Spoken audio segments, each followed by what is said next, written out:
Kisah Dua Kamar, Part 5. Keadaan mulai sedikit berubah semenjak akhir semester ketiga.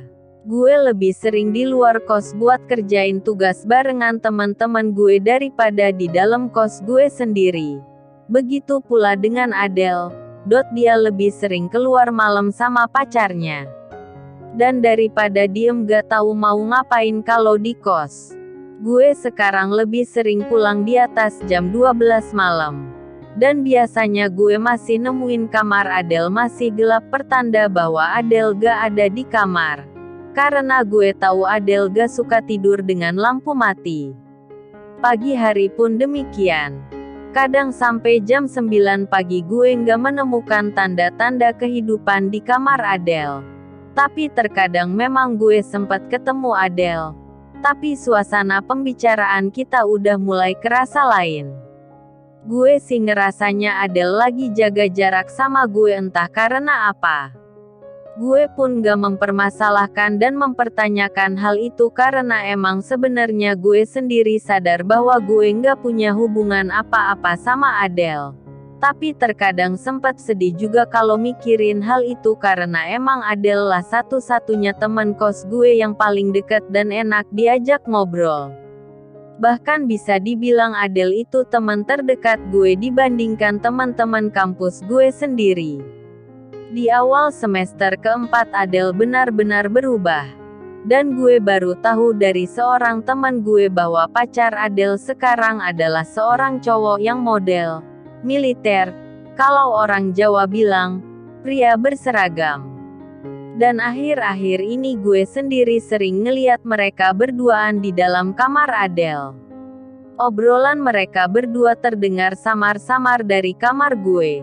Tapi kadang gue ngerasa ada yang aneh yang keluar dari mulut Adele. Omongannya sekarang terkesan kaku.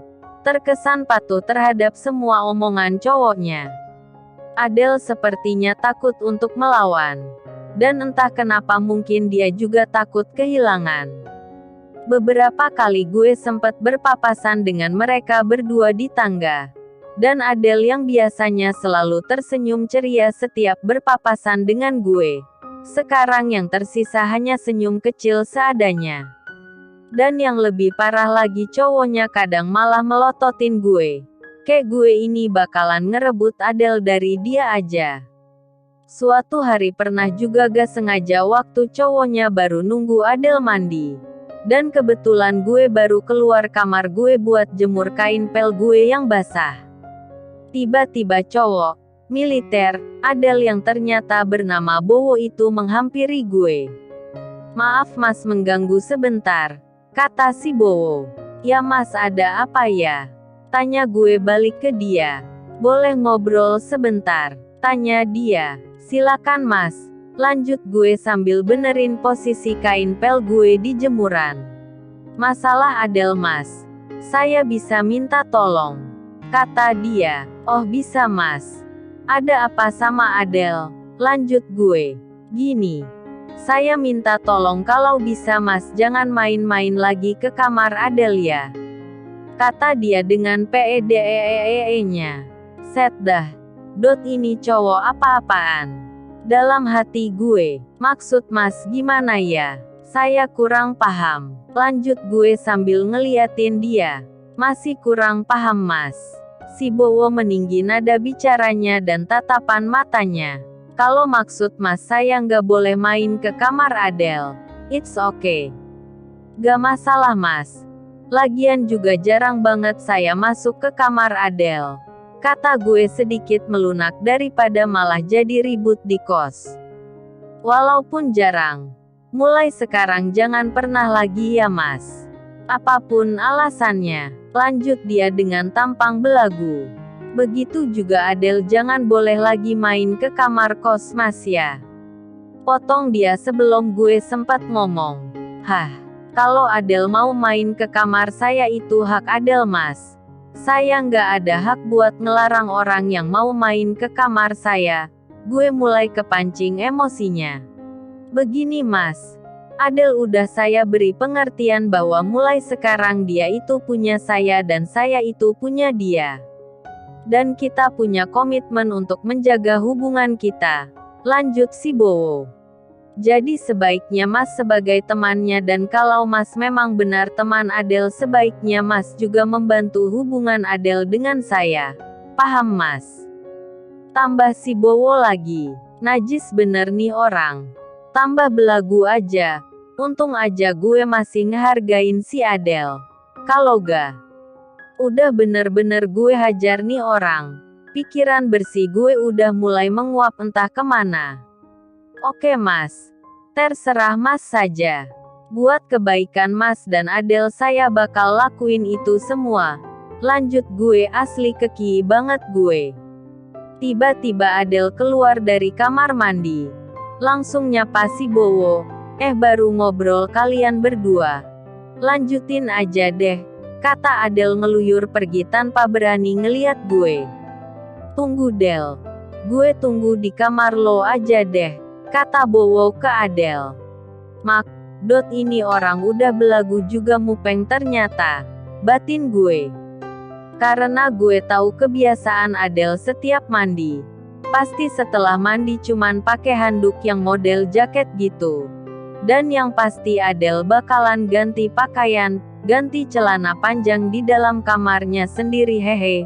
Kok gue jadi ikut mupeng? Kurung tutup. Akhirnya gue cuman bisa bengong sendiri begitu ngeliat mereka berdua nutup pintu kamar. Sebagai cowok normal terus terang gue juga pengen menjadi si Bowo. Militer. Belagu itu. Tapi di lain sisi gue kasihan sama Adele, kenapa dapatnya cowok kayak gitu. Tapi apa daya gue nggak berhak menghakimi mereka. Itu cinta Adele dan Bowo. Gue sendiri gak pernah tahu kemurnian cinta mereka berdua. Perlahan gue balikin badan gue. Masuk ke kamar dan merebahkan diri di kasur. Gile tuh pacar si Adele. Bener-bener sok. Pede abis. Kayak dia udah nikahin Adele aja. Bener-bener dongkol dalam hati gue. Tapi bisa apa gue? Gak ada hak gue buat kasih saran buat Adele. Terkadang gue pengen ngingetin si Adele, tapi kadang gue juga mikir emang siapa gue. Pikiran gue mulai menerawang jauh. Udahlah. Biar aja. Itu hidup Adele. Adele udah dewasa dan dia bisa milih mana yang baik dan mana yang buruk.